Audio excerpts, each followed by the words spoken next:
Hey there, my name's Danny Leibrandt, and you are listening to The Local Marketeer, where we host local marketing experts every single week. Today, I am with Tim Brown, who is the founder and CEO of Hook Agency. Hook Agency is a huge marketing agency in the home services space, mainly serving HVAC companies and roofing companies. I believe roofing is actually number one. Um, Very impressive what Tim has done with Hook Agency. They have a ton of impressive stats. One thing that actually I haven't seen from almost any agency, particularly in the local space, is they have over 150 five-star Google reviews, which is awesome. Another pretty impressive thing they've done is scale the roofing company from under $1 million to over $15 million, which is just absolutely insane. Usually, you might see like 5 to 15, but under $1 million, that's not even a full business, which is really awesome. He's also the host of two different podcasts. It's kind of three, but really two.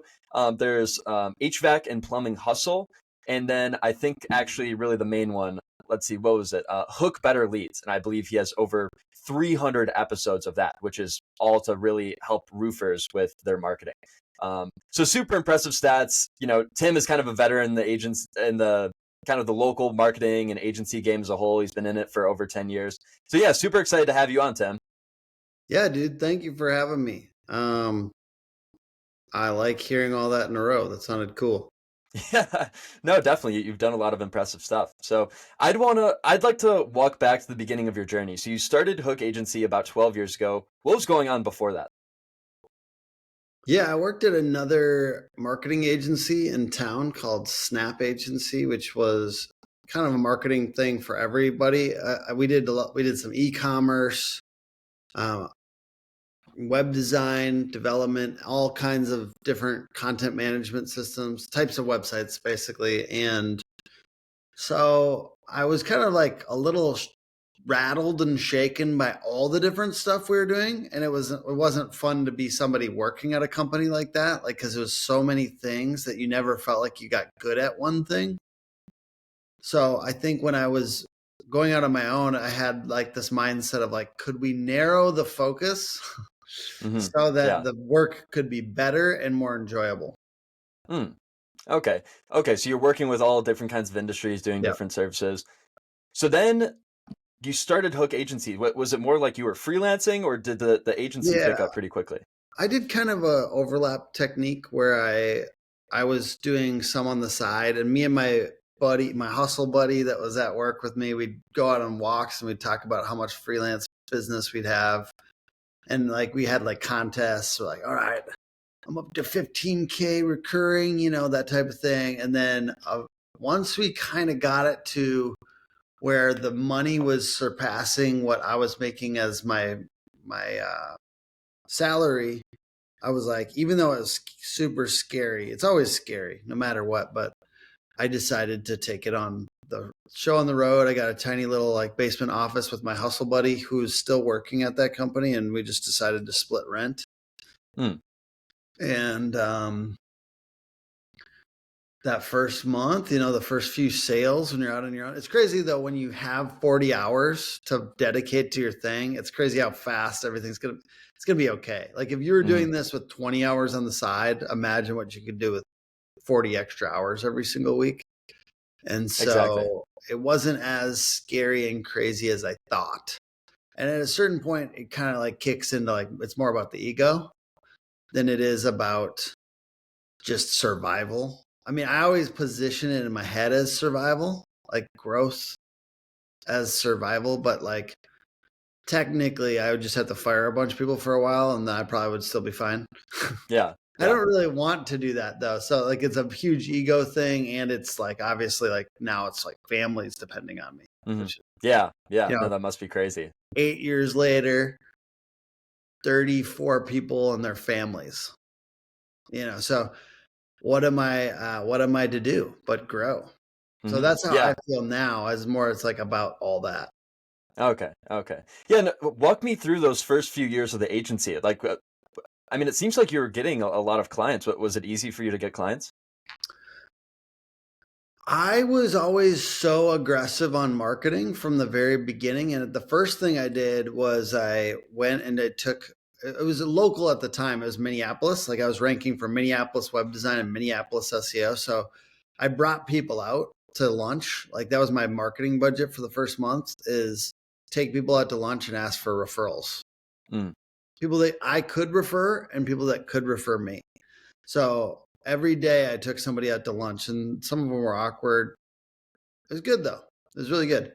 And as many people that would let me, I took them out to lunch and paid for it. Right. And then that first year, just social media, I did everything. You know, I did hacky stuff. I like boosted, like fake boost of like tweets and stuff like that, like with like fake likes and stuff like that. And I got customers that way. So I did shit Really? that like whatever was scrappy at the time.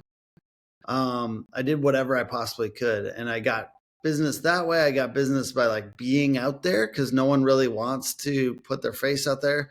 I like believe that stuff is the easiest way to get business. Shaking hands and putting yourself out there in ways that are very uncomfortable. Okay. So I was just doing that all the time. I was also ranking for Minneapolis SEO and Minneapolis web design very high, local terms. And it just happened to be that a lot of local businesses came through there. So I started getting contractors. Originally, the specialization was around just less services, WordPress and SEO. And like we did social media for a little bit as I brought on my wife. But as time went on, I just started, the concentration was around like contractors. So I had like a pavement contractor, a remodeler, and a roofer. And so 3 out of 5 of my first clients were contractors. And so at first, the specialization started to seem like a coach told me a niche. And so that it honestly helped, but I was scared. So like really the first 5 years of the business was not like fully niched. It was like kind of half in, half out. And then in 2021, we said no more. So I started in 2016 at the end of the year. The first couple of years were scrappy, doing it for as many different people as possible. I'm trying to think about any other ways we grew the business at that time. Ranking for stuff, social media, and doing everything I could in person and for referrals. And I think as time goes on, like I've pushed a lot more of my effort towards referrals, and I try to create systems around the other stuff, like systems around the SEO, like have other people do the SEO and try to like help here and there when I can, our SEO, for instance. And then I can do the things over here that only I can do, which are like talk to people, partnerships, like risk things for the business. Cause that's like the biggest part of like, you get so much value as an entrepreneur by risking. Like that's like weirdly your job is like chief risk officer. Like go risk some more today, you know? Cause that's really why we get paid at the end of the day. Like sometimes now I'm like, if I stopped for 6 months, I'd still get paid and pretty good. And I think why? Because of all that risk. It's no longer I'm paid for my hard work because I don't have billable time. Yeah. I'm paid for those 8 years of risk that I just took, you know, and like that's where value is for for business owners. I'm so used to saying homeowners because I'm always talking about local marketing, but as an entrepreneur, you're paid at like almost the risk and like to the degree that those risks pay off. But that's a big job for us as taking more risks. So I'm still like doing that every year. Interesting. Okay, I've never heard that term, chief risk officer.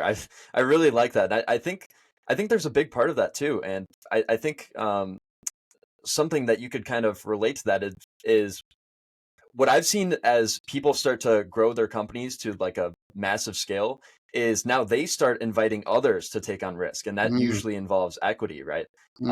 Have you considered doing something like that with your agency, or have you started doing that of like starting to give out equity and now other people are starting to take on the risk? The way that we've done it, I've thought a lot about it, and I'm looking into it in the next few years as far as actual equity or ghost equity or even options or something like that. But the way I have it set up now is there's a lot of people with incentives and performance pay. Mm-hmm. So a lot of times, as like 65% of our employees are on some kind of performance pay. They're all paid pretty well, just as base, but they're instead of getting a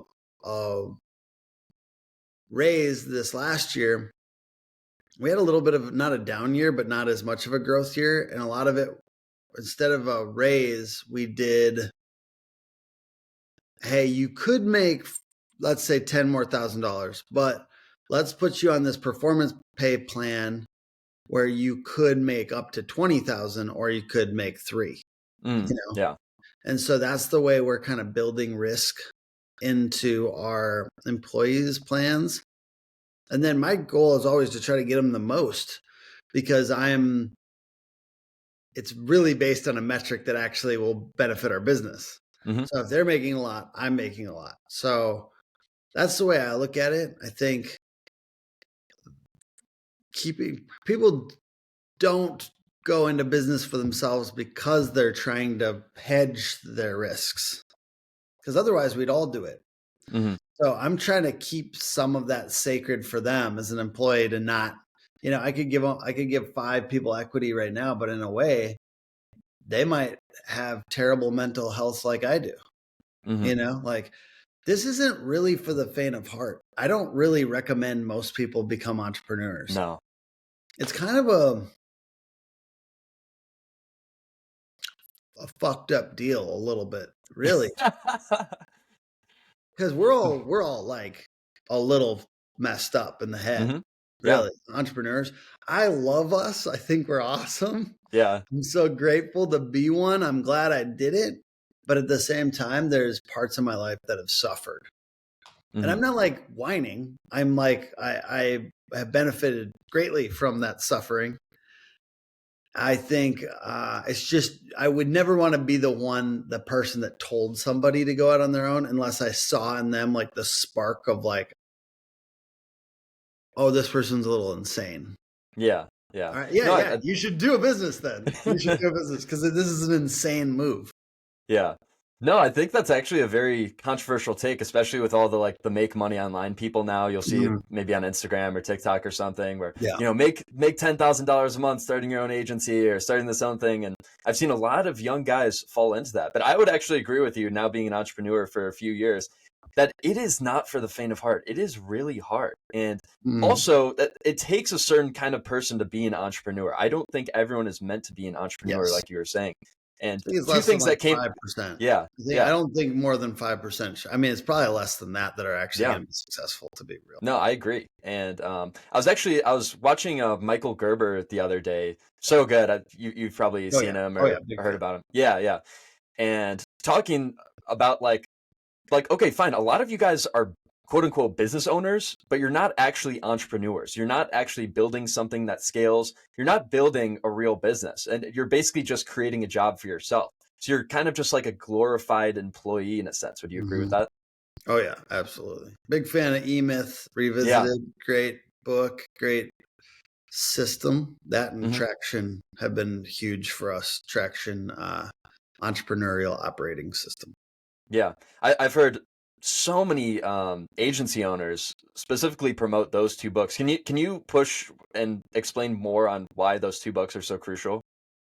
Yeah, I think the first one I read was E-Myth Revisited, and just that topic that you're talking about, that from the very beginning, you want to create a franchise model like McDonald's, that essentially that you could plug and play people into. Maybe they won't be like McDonald's level employees, but even smart people need a system. And to create, like, one thing that it taught me to do is actually write 1-pagers for each of the jobs you're going to need, and then sign them yourself, because you are all of those things. And then you can pass those off one by one. As time goes on, you're hiring somebody, and it all feels very hypothetical at the beginning, but then it's real now. Now I still do it to this day. I know right now I'm partnerships manager. I'm currently the marketing director. I have a marketing specialist, but I'm the director, right? And I'm slowly, I would love to pass those 2 things off, partnerships and marketing director. I Mhm. would love to just be CEO. And there's just these things where it's, and I will say, even dream life down the road, and I'm gonna get old and not be a, I used to be a handsome young man. I'm gonna, like that is gonna be gone. Like it's like totally gone in 10 years. I need to, I need to like fucking get a face of company at some point, right? Like I need Mm. to like actually like create roles for people that can be more face of company. So there's all these different things I slowly have passed off. Everything from SEO specialist to web designer to web developer. I was all those things at the beginning. Mhm. And so, yeah, now we have a bunch of other people doing those jobs. And, but I had to write them all down, everything that I was doing, and then pass them off. That's eMyth. That's the basic idea, is like creating a system, defining roles, passing those roles off, not believing that because you know how to do the work that's the business. That's not the business. Yeah. And that Okay. shows up now in our business. Like the development this year is like that we have all this stuff around the work getting done that is systematized to hell. Yeah. It's like there's 25 people doing that work, and it's all systems and processes and built out and SOPs and all this stuff. That's eMyth. But then on the operations side with HR and marketing and sales, a lot less SOPs. It's all kind of like a free flowing wild card scenario, less Mhm. systematized.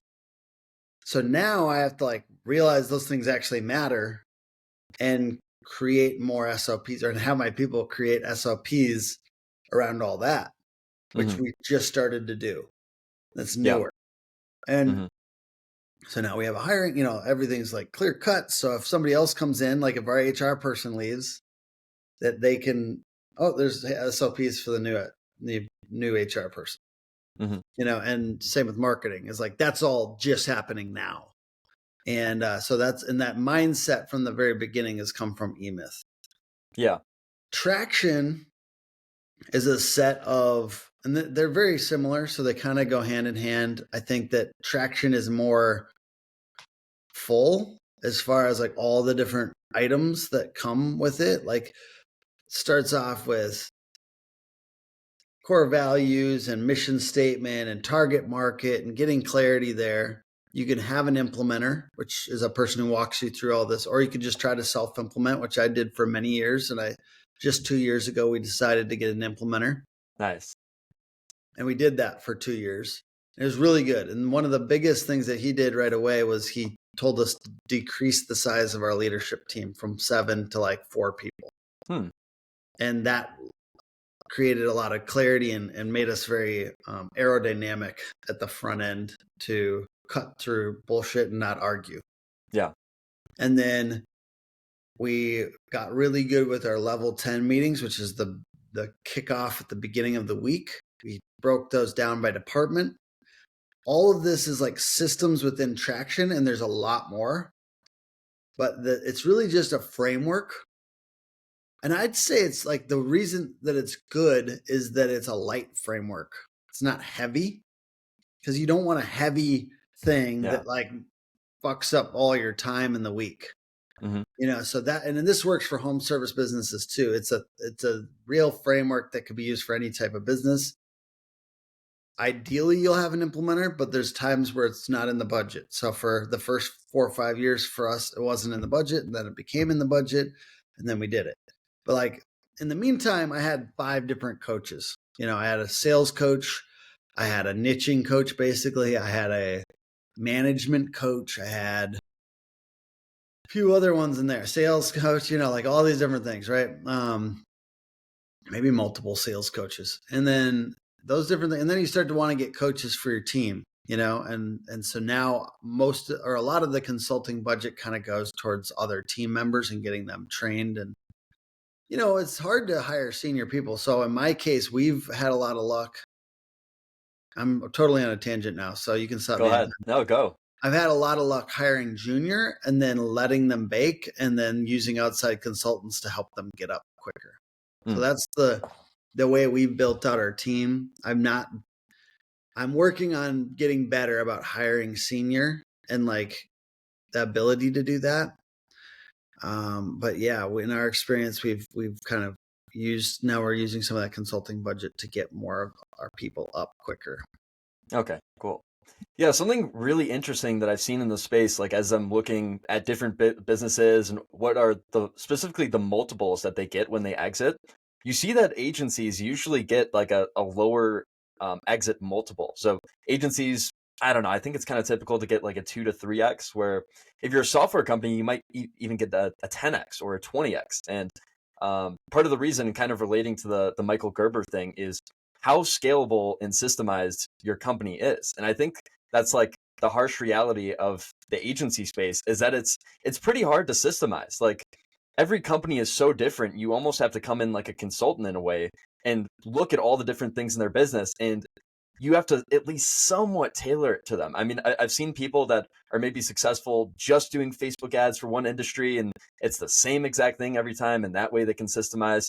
But I think it's definitely something we struggle with in the agency space. So, I mean, could you touch on that, of like how you kind of balance between being systemized and being more custom? Yeah, I think niching helps you create a system. Well, then you have to like urge your people to be creative and to be consultative.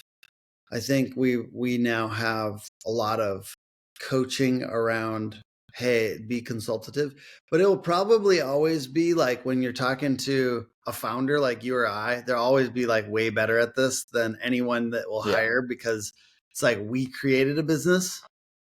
So like we think as owners, Mm-hmm. and like as an AM, or, in our case, like we have account managers, it's just harder to get them to focus on that. Like, what would you want if you were running a business and you would risk your entire livelihood on this? And then the marketing company's like, oh, we can only get 3x ROI or whatever. It's like, well, I'm not going to stay with that marketing company because there's other ways to market, and I'm not going to stick with 3x. That's trash. Yeah. I'm like thinking, what can I get 7x, 10x ROI on? I'm not just thinking, oh, this is like paying for itself, kind of. Mm-hmm. So it's like, how do we create that urgency? And that's kind of the custom thing too, is like you have to always play it by like, what is going on now for this client? Mm-hmm. As far as, I do think systems and products, like for our company, trying to have a systemized product oriented approach, it's a little bit mix and match. Like it's a menu. In our case, we have 5 services now. We just added Google Business Profile, Maps SEO, and then we added LSA services, which, like, do we really need that? I don't know, but hey, people want it, and sometimes they don't do it. So it's like, at least we're there to help. But it's a menu, you know what I mean? It's fairly simple. Trying to create that simplicity, partly because of implementation, right? If you're a agency that everything is bespoke and custom, every single client, like your employees are wasting brain energy on, what does this client get every month? What does that client get every month? What does that client get? But if you have most of it's consistent, it's like, we have products. These are our products. It's for this type of customer, in our case, HVAC and roofing. And these are the things that they generally need. We're going to help them. The content within that, the ads within that, the website within that are all going to be custom. But we're also getting everything like 20, 30% of the way up front ready for them to deploy. So it's the stuff that's not going to be changed. That's underlying, that's the system. So there's a certain level of baked you can make everything. It's like it's kind of like a Papa Murphy's pizza, like it's kind of ready. It's ready to go. We bring it, and then you bring it home and we can pop it in. It's kind of half baked. It's ready to go for like a final, like, all right. And I think about it as like 30, 40%. Like we already kind of know. And then it's like the custom on top of that is like what makes this company special. We talk about hookified elements on websites where it's like something, every single website needs to have something kind of special to it. And sure, there's like 20 things that we've done a lot, but they're all kind of like they can be customized to that client and fitted in. And the specialness is that mixture of like systemization and specialness that are, it's what makes you money, really. I think in an agency world is like, if you can figure that out, then you're going to make money, because that's where it is. I was literally just reading a book about this. It's called Unreasonable Hospitality. And he's talking about that exact thing. They had all these super special, crazy special things that they did. They're not all expensive, right? In his case, he overheard somebody saying that the only thing they didn't have in New York was a street hot dog. They ran out and grabbed it. They trimmed it up. They made it super nice, super fancy restaurant, and they served it. And that person said that was the best experience they'd had their entire trip in New York, because they just grabbed a hot dog and put a little mustard in a fancy way or whatever on it, right? Boom. How can we apply that? And then he said, all right, then we came up with like 20 things we could do that are kind of special, that are special, but like, custom to that person each time. They're crazy. They have like an artist in house, like that they literally are sitting there making shit. So like, I like to study businesses like that have a certain level of customization, but then like super specialness. And I think like all we can do is try, Danny. There's like, as you hire out different people, it's not going to be you anymore, doing those special things. So it is hard work, but like we do have a certain, like, as far as like surprise and delight, we have a budget for that with employees that they don't even have to ask us. They can just delight somebody, Yeah, definitely. What I find kind of interesting is there can almost be a moral concern here of like systemizing, helping people and making them feel like there's a relationship. Like I've seen some agencies, like every time they onboard someone, they will send a gift. And I don't know, every single time it's a client's birthday, they will send a card. And it like at its core, that's to grow the business. So it almost feels like it goes both ways of, do we actually care about you or do we just want your business? Yeah. One way to think about that is like you're in business, dude. So this is about growing a business. This is about making money. Yeah. And we want to do it in a way that we enjoy and that we like and that we would enjoy too, right? Like I'm sure, what is it, Chewy? Like they like send out, when somebody's dog passes, they send out a very custom thing for them and like say sorry. And like, we just like, there's no money in that right then. So, but it's good for their business and that's okay. And it's systematized. So it's okay that it's money. And like somebody said, or actually on a YouTube video yesterday, they said like, don't forget we're in this to make money, not to help people or something. I'm like, are those opposed? I just answered like, I'm like, and this guy was being nice in the rest of his comment, but I'm like, are those in opposition? No, like they're the same. It can be the same thing.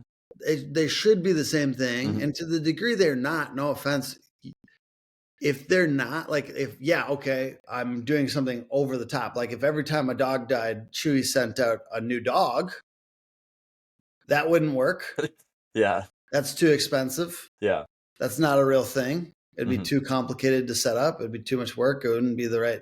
But to the degree that it is in alignment, we should do those things every time, even if it doesn't feel perfectly special. And it's okay. Yeah. Like it's kind of it's our job to figure out how to do enough of that we're doing more than our competitor.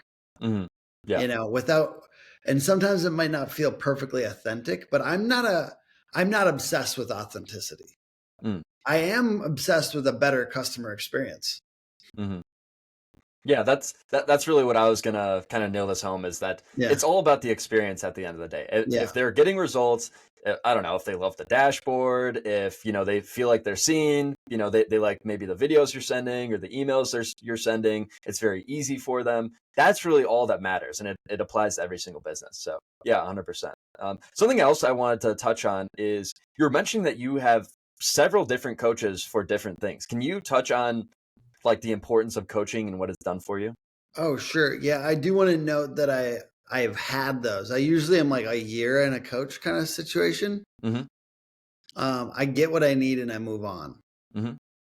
And I think you should too, as a home service business. Like I think like we coaching is different in that you really don't need to, like, if you soak up everything somebody's telling you and you really do it as they say it, then you don't need to sit there for 3 years and have that person like yelling at you every time. Hmm. You know what I mean? Like, do it and move on. That's my thing. But every single one of those, I do think coaching is very important in that we need accountability and we need somebody else to mirror back what we said, and in a way that's like authoritative, right? Like, hey, you said you wanted to grow 30%. Like, what happened? Like, it's okay that you didn't grow 30% this past year, but like, why only 20? What happened? Like, let's break it down.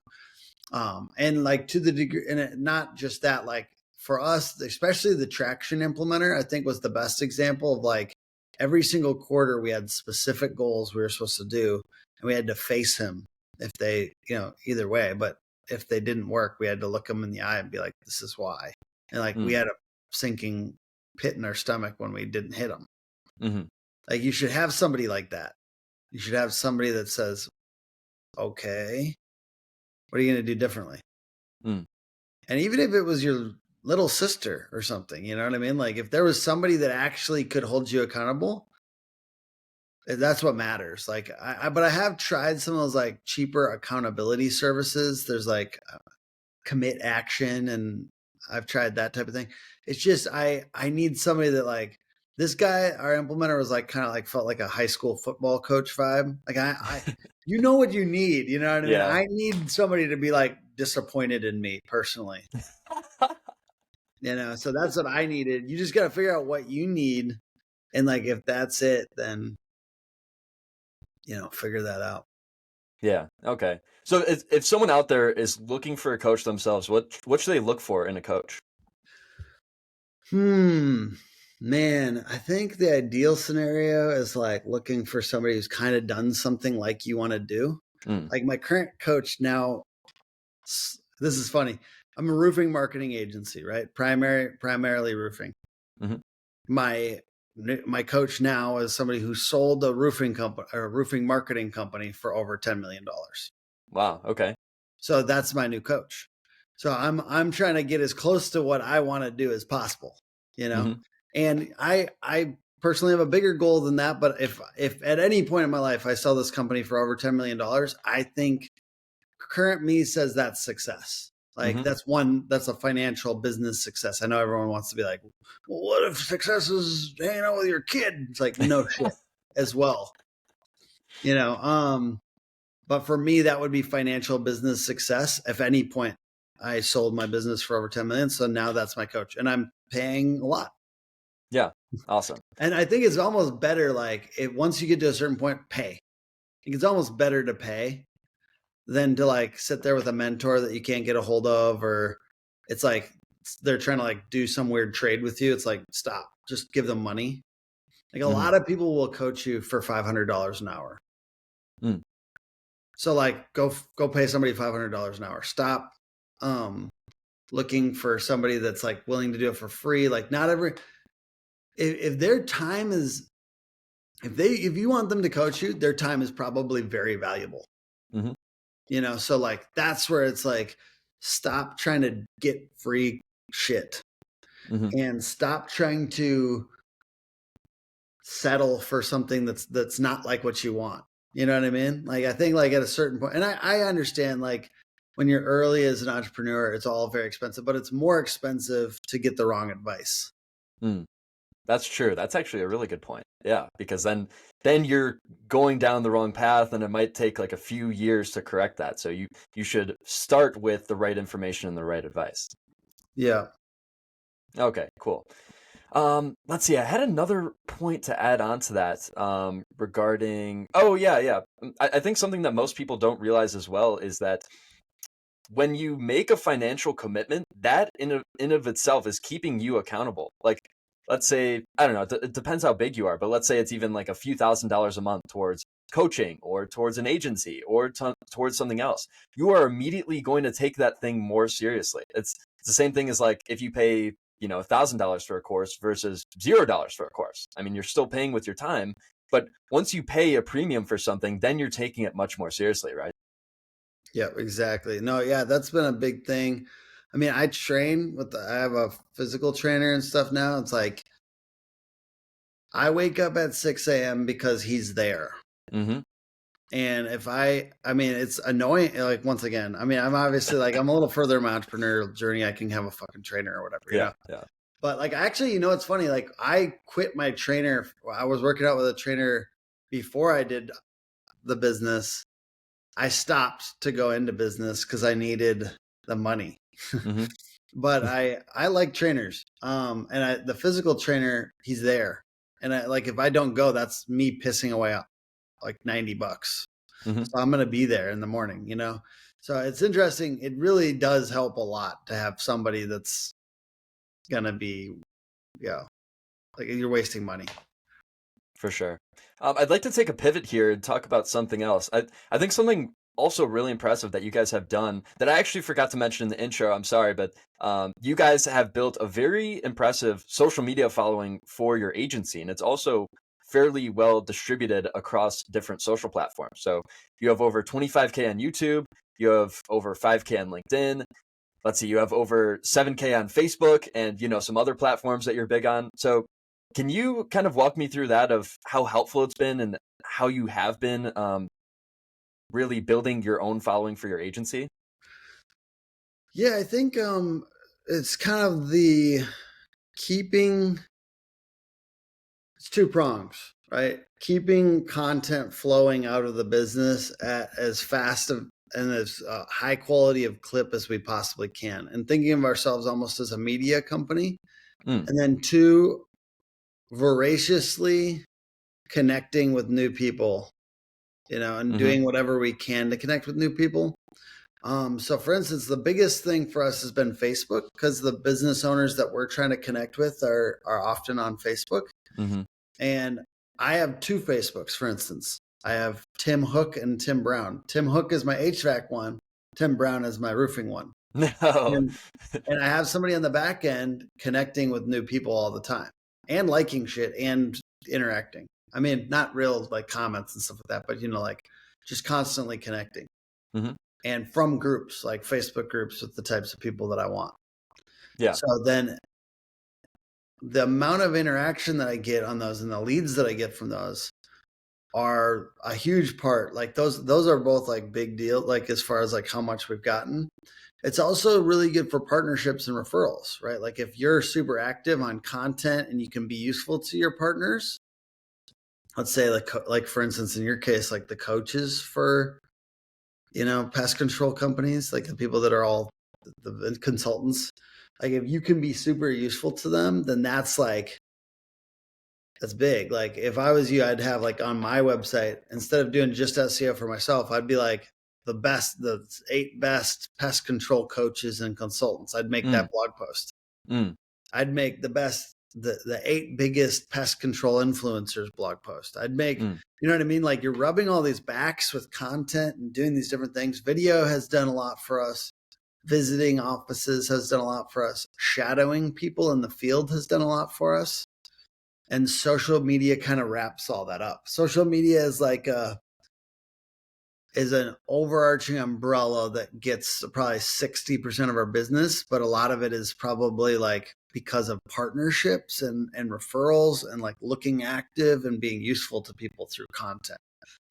So instead of just sitting there promoting our stuff all the time, I use this platform we're building to promote our referral partners and those types of people. And I honestly, I'm not like impressed with anything we've done on social media. Like it's very hard to build a marketing agency and to try to get anyone to care about anything you got going on. It's a very boring business.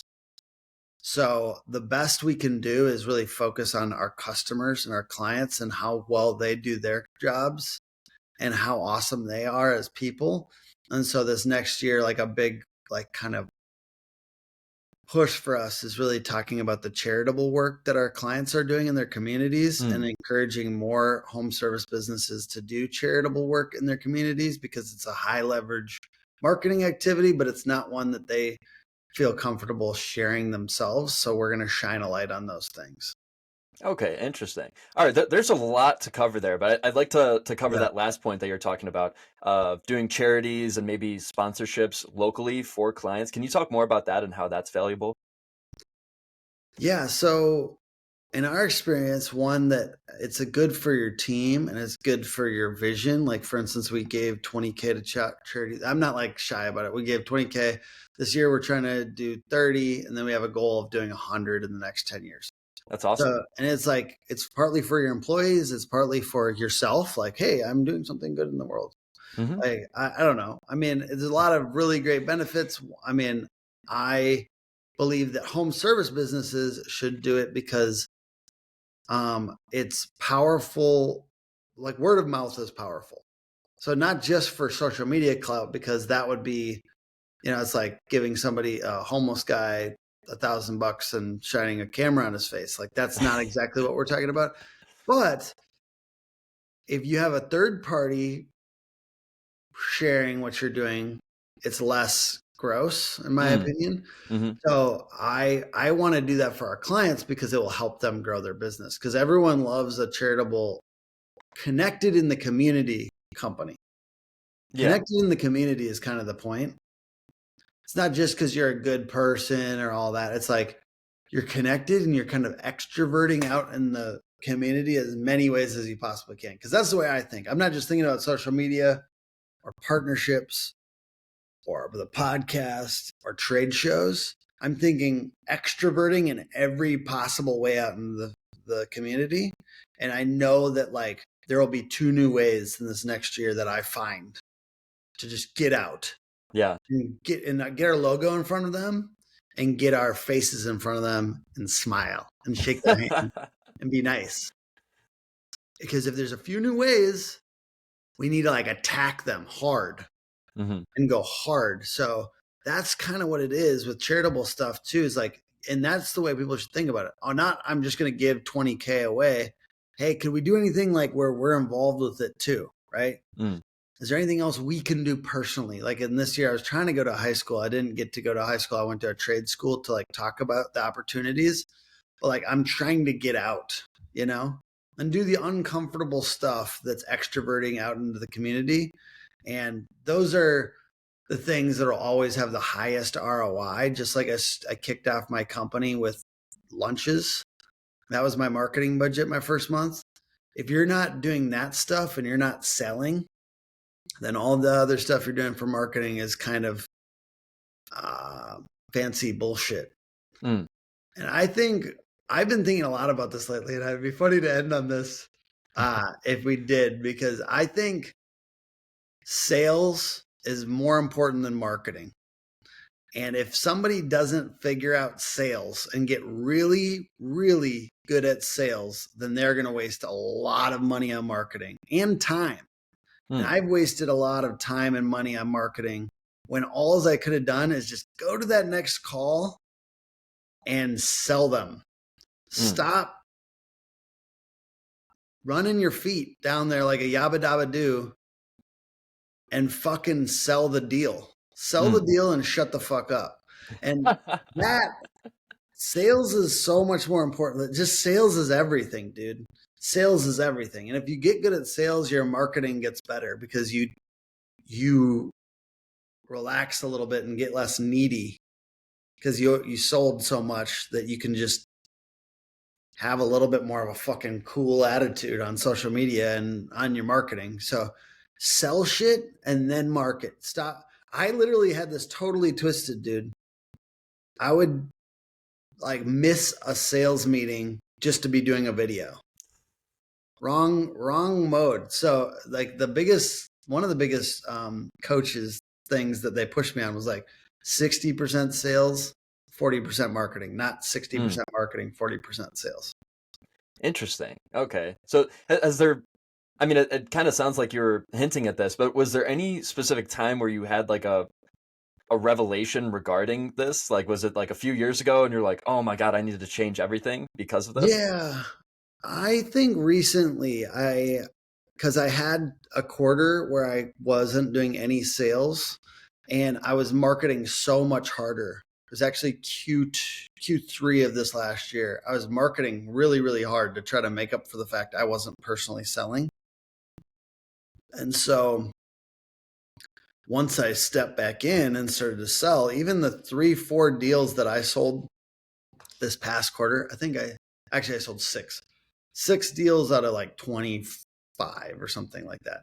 The 6 deals that I sold were a lot of revenue that made a lot of the other stuff that I was doing easier or unnecessary. There's the book, The One Thing. What's the one thing you could do this week that would make everything else that's on your to-do list easier or unnecessary? It's a very good clarifying question. Okay. And so I think sales makes a lot of other things easier or unnecessary. Okay, interesting. So you kind of had like that full circle moment where it seems like from the beginning you've always been aggressive on marketing and now you're going more into sales. So what would you say then is like the key to sales? Is it any one thing or is it a bunch of little things?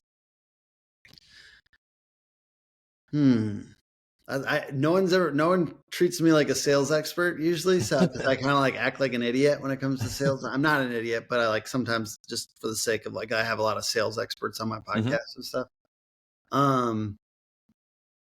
Yeah, when I talk to our 2 salespeople, I'm like, it's be nice and be clear. Be nice and be clear. That's what I believe. I think the more expertise you have, the easier it is to be clear because you don't have to talk in jargon because you know what you're talking about. So you can just chill out. Probably listen. And that's something I do poorly, but I still sell. So not too bad. But I think like be nice and be clear are both really, really important. Okay, awesome. And ask for the sale. Like we have like a slide on our slide deck that says want to do it. Okay, awesome. So like we make sure to ask for the sale and not act like that's a big deal. It's not a big deal. It might be expensive to me as a person, but it's not expensive as a business to invest in the right ways in their marketing. So relax. Yeah, no, that's important to note as well, is that I don't know, it might be 10% of your budget, but in order to see that ROI and in order to really get the results that you want, that's really what it takes. So I want to dive into that a little bit more. I'm curious personally as an agency owner, what exactly is your sales process? Is it several calls? Is there like an audit or like what exactly goes into your sales process? Sales process is so usually if they submit a form on our website, it immediately asks them to book a call. It's like, this is the next step. And then book a call through Calendly. And then it's a 20-minute intro call where it's like, here's our prices. What's been working for you? How are you? I don't know, like what's going on. And then it's a longer strategy call. And at the end of that strategy call, like we usually have a proposal prepared. It might be a little bit different after the strategy call, but then we'll send that over. Kind of do, like a couple soft closes on the approach. Like, is there anything that would hold you back from signing this? Like, when would you be making a decision? Those types of things at the end of that strategy call. And then if it's a complicated thing, we might organize 1 or 2 more meetings with experts on our team on different things. Like for instance, PPC, like we might bring in somebody, like we have a a commercial roofing company that I talked to recently, and I just needed to pick the brains of our people, of like the 2 or 3 clients that we have on commercial roofing. What's our cost per lead, that type of thing. And then we ask for the sale and send it over and follow up through email, try to follow up through text and email, basically, to just be like, is there anything holding you back? Or, hey, here are 3 other questions that people have a lot of times around this time, and it could be like, also, they have those 3 questions, Mm-hmm. and you just send those like, hey, a lot of people have these questions, and you send it over. And then sometimes we have videos and stuff. We do a lot of videos around like the main questions that people have in the sales process. I think that that's Yeah. a big deal, like getting more sales into your marketing. Yeah. Okay, cool. Yeah, I'm sure what drives a lot of your sales and also just people booking calls is the brand that you've built. I think that's really important. I think no one really stresses that enough. But the fact that you guys have such a presence on every platform, and also, actually, I might want to circle back to this, is that you've built your personal brand up as well. That you've got a lot of followers on LinkedIn. You've got the 2 accounts on Facebook, which I didn't even know. Yeah, I'd like to dive into that. Like, can you kind of stress the importance of your personal brand, and also like you're stressing the connection or the importance of connections, but like who are you connecting with? Is it just leads or is it top people in the space? Yeah. What was the first part of that question again? Yeah, sorry, it was like almost a 3-part question. Basically, how are you using your personal brand to grow your business? Oh yeah, personal brand piece. I am almost exclusively hammering personal brand constantly to Mm, create content and to connect with people, kind of the ways I was talking about on Facebook. I'd prefer it to be the company brand, but people don't really interact with companies on Facebook and social media that much. So hmm. it's really whatever works, like, so if it works, I'm doing it. I thought it was gross, thought Facebook was for boomers, don't care. Now I just do it constantly. And, in the process have become a little bit of a boomer, but that's okay. You Yeah, know, no, me too.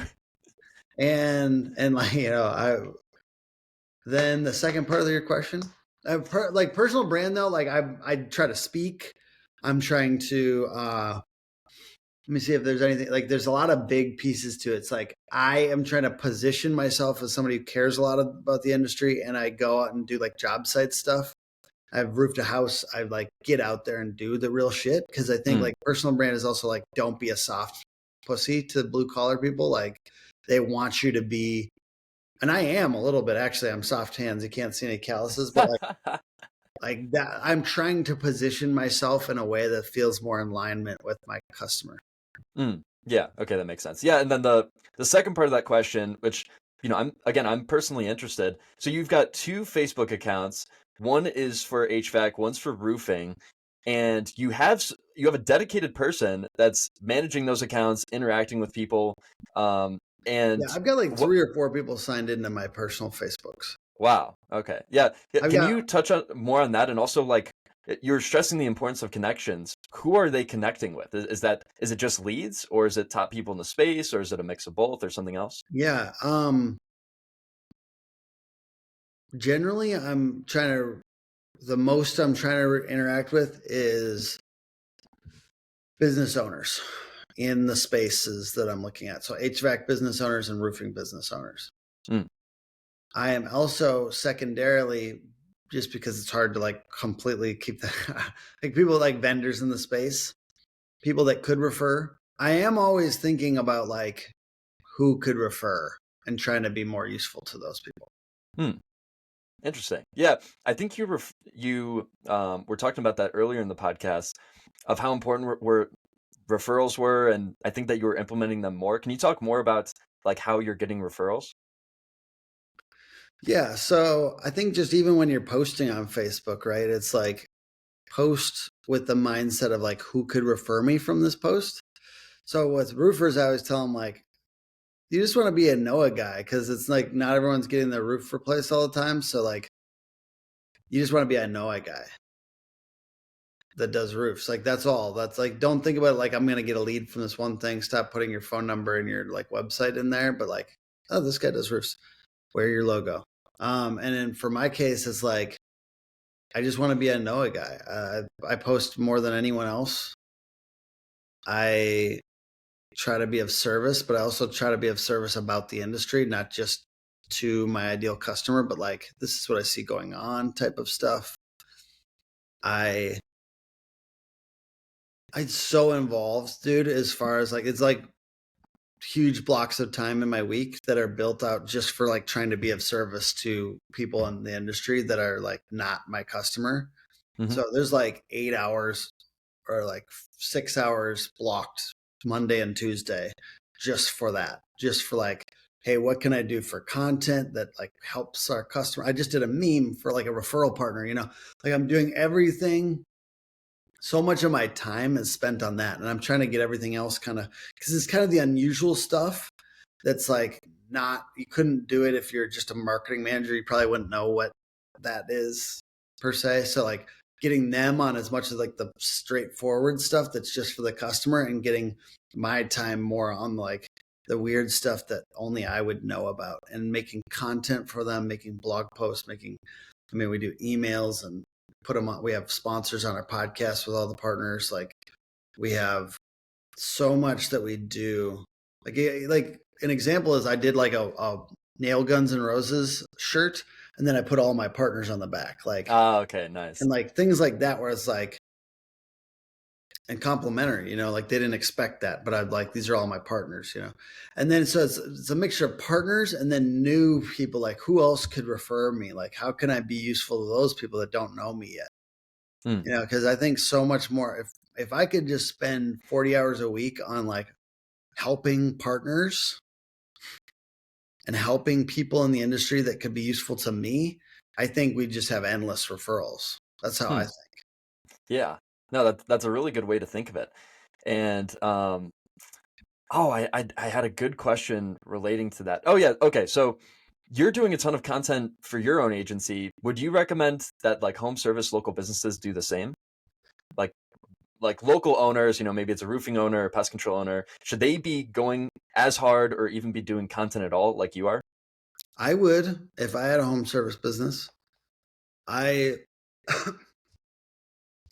I would be hammering content the same way I do it now. I just do it. It's almost like a tick for me. So I would do it no matter what, whatever business I was in. I'd probably just like neurotically hammer content and connect with more and more people. I'm like obsessed with growing revenue, right? Yeah. And I'm obsessed with growing impact and having a better life. And content is just the game. And if you had like a button next to you just printed $10 every time you pushed it, how many times did you push that button? Yeah. I would push it until my skin fell off. Yeah. And that's what it feels like posting on the internet to me. So Mm. I grew up, like 10, 15 years ago now. Oh my God. Reading Gary Vee's Crush It. And he basically said that. He said, it's like, it's crazy once you get into it. It's like basically once you figure out that pushing the button prints $10 on social media, like posting, maybe every time it doesn't hit $10, but sometimes you press it and it hits $100,000. And now in my case, so I'm going to press it a lot because I think like the next one might be $100,000, And so that's the way I look at it. That's why I post so much. I think there is a law of diminishing returns at some point. Like I don't think it's always like just pure more money, but I think it's hard to know where that is. So that's actually something that I'm working on this year. Now I'm working like, hey, what is enough? Yeah, I'm trying to learn, like not just for my money, because I think I have enough money. Like I'm making enough every year that I don't necessarily need to make more. But what is enough for content? Because of dopamine addiction on social media, like what is really enough? Like if we do these 50 things every week, is that enough? Because at a certain point it is enough. And it's actually, there's a diminishing return after that. I haven't found that point yet, but I actually think I'm going to this year. Okay, cool. No, I really like that analogy. I don't think I've ever heard that before. Of like every post, it's like you're clicking a button and you're making money. I think that'll be really inspiring to home service local business owners in particular, because I feel like they're really lacking on social media. Like usually I see no personal brand, and maybe there's a little company brand that an agency or two has built before. I've stopped trying to convince them, man. I mm, honestly believe if they took personal branding seriously and posted on their Facebook every day or twice a day, they would make so much more money. They'd make another $1 million in revenue if they took it wow. seriously and they connected with people on local Facebook groups. But they hmm don't do it no matter how much I tell them. So I'm stopping telling them to do it. Dang. Okay. So as we wrap up this podcast, which has, by the way, been an awesome podcast so far, what are your plans for 2025? What do you see coming in the next year, or really actually this year? And what are your plans specifically for the agency? Yeah, we're trying to, I mean, we've got basic revenue goals of like, 25 more percent, hit like 6 million. We've got goals of profit, most importantly, to hit 10% profit. And I think that the biggest goal for me right now is just getting a building. So I'm very excited about getting a new building and getting in there. I think it anchors us as a team to a specific location. It kind of says, hey, guess what? I'm not planning on selling right now. We're really building this out in person. It shows force to the industry that we're here and that we're going to have events in this space. We're trying to get a pretty large building. And it allows us to then actually, it's part of just like it's a financial strategy as well, buying a building. So that's the most exciting one to me. Another one is to meditate on the top of a mountain. Another one is get really cut up. So I'm trying to get cut up. I'm trying to meditate on the mountain. I'm trying to get a building. So those are my big goals. They're all pretty motivating to me. I print my big goals on big poster boards every year and put them up on like they're in my closet. So you'll go in my closet right now. You'd see those 3 images on the wall. That's awesome. I love those goals. And to wrap up this podcast, final question I've got for you, Tim, is what is one of the biggest lessons you've learned in the past few years? Biggest lesson I've learned. I think my brain goes to pain right away, right? Because you learn so much from pain. Mm-hmm. But I think the biggest lesson I've learned is that there isn't enough. There is enough at some point on money, on lifestyle, and on marketing. Mm-hmm. And not everyone that's ultra wealthy is nice and good. But there's a lot of very wealthy people that I want to follow. Awesome, man. Well, great. I think that was an awesome podcast. Thank you so much, Tim, for coming on. And where can people find you and learn more about your services? Sure. Hookagency.com, Hook Agency all over social. We help roofing and HVAC contractors hook better leads. And if you're watching this and you're another agency owner and you could refer us, I'd be incredibly grateful to be considered.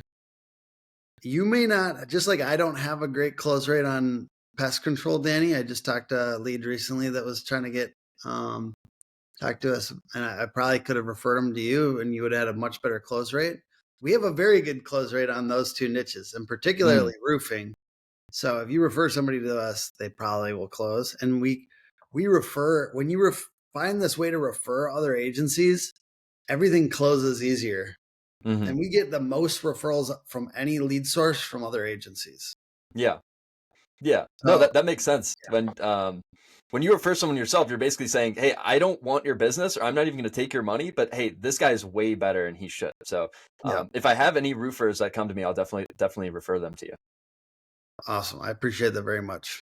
Cool, man. And what about your personal social media? I know you're on LinkedIn, Facebook. Yeah. Facebook.com/Tim Hook Agency. And then LinkedIn, you can just Tim Brown Hook Agency. You'll find me. Okay, cool. All right, awesome. All those will be in the description. And anything else you'd like to plug or mention? Let's elevate the trades and home services. Let's keep on making it cooler and cooler. Let's not compare ourselves to the other shitty agencies out here. Let's just keep on like fucking setting a higher and higher standard because it's getting cooler and we're going to keep on making it cooler. And let's let's like keep getting around the best other agencies and like elevating what it is, because it does make an impact on culture. Let's go. I love that, man. Yeah, no, again, I think this is a great podcast. I learned a ton. I think this will be super valuable to my audience. And yes, thank you for coming on, Tim. I really appreciate your time. All right. Thank you, sir. All right. Thank you. Bye.